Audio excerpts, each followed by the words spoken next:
All right, I have an alcohol, and it's an HCl. So like every single reaction, we ask ourselves, what's my nucleophile, what's my electrophile? If you see HCl, that's a strong acid. That's just like H+. That's your electrophile. So if you know that one thing's the electrophile, what does the other molecule have to be? It has to be the nucleophile. If there's going to be a reaction, it has to be the nucleophile. So where on this molecule is it most nucleophilic, electron rich? The lone pair and the oxygen, right? So this is an acid-base reaction.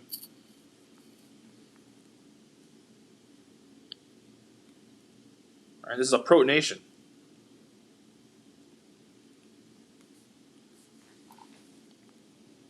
Numbered my carbons, of course. I need to balance my charge. Don't even worry about what the zinc's doing there. Doesn't matter. Don't worry about it. So there's 7, 1, 2, 3, 4, 5, 6. Water, right? We just made right here. Water. That's a really good leaving group. That's a really stable thing, right? It's water. So what's going to happen? Leaving groups are going to leave. Right? Leaving group leaves. What are we left with?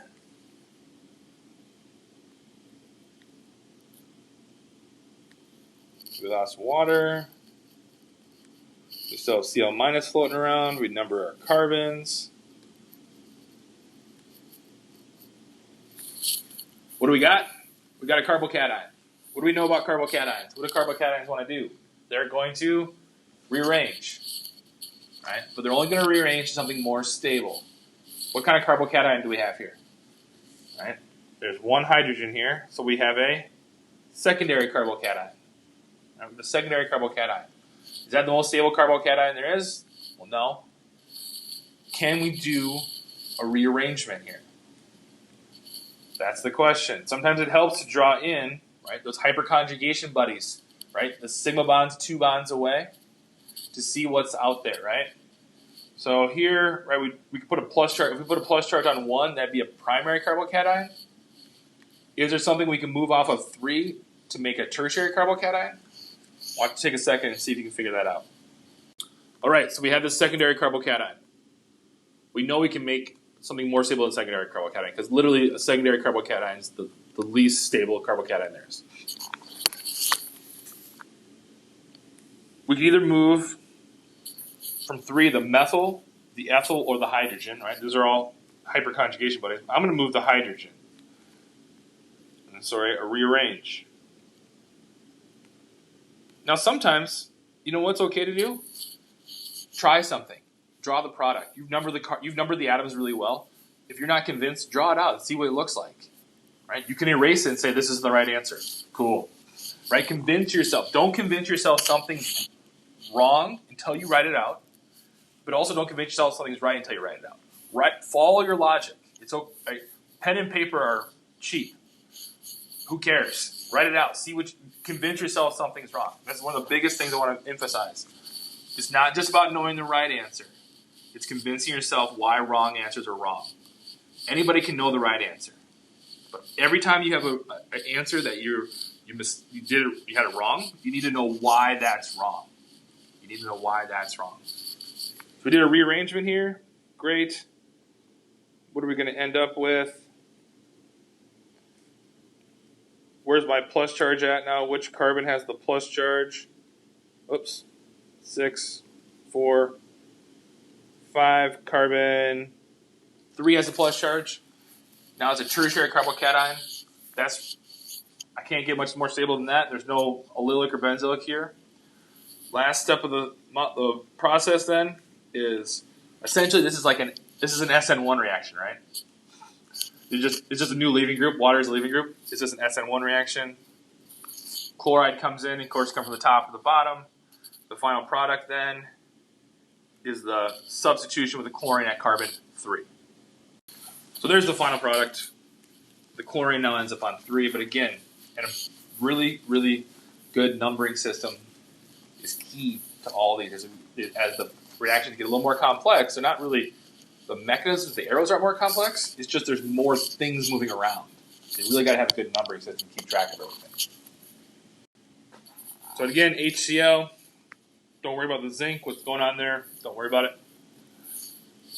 If you have HCl, that's going to be your electrophile. It's just like, right, we can just draw it as, it's really just this. Just draw it as that. If that's your electrophile, we've got to find the nucleophile on the other molecule. So we protonate the alcohol. All right, that protonation.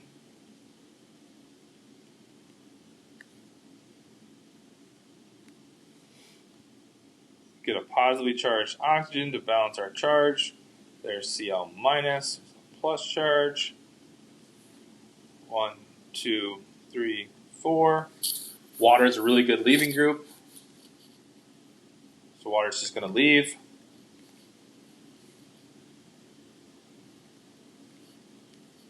One, 2, 3, 4. Cl minus is still along for the ride.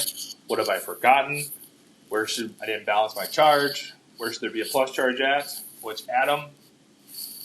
Carbon 2. All right, all good, all goody. We've made a carbocation. What do we think about when we make a carbocation? We think about rearrangements, right? But we can only rearrange to make something more stable. Can I do any sort of rearrangement here to make this more stable? Let's draw in the hydrogens. All right, that are anything that's sigma bonds 2 bonds away. Right? Let's look at those hyperconjugation buddies. Any sigma bonds 2 bonds away that we want to move that would give us a more stable, not the same, a more stable. This is secondary. If you're not convinced, convince yourself. There's no way we can do it. If we move this hydrogen, we'd end up with another secondary carbocation. It's not more stable. So it's not going to happen. We only rearrange if we make something more stable. So all this is going to do then,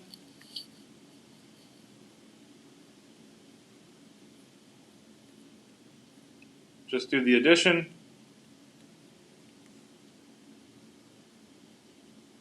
And we just do the substitution. 1, 2, 3, 4. So actually there's no rearrangements here because we can't make a more stable carbocation.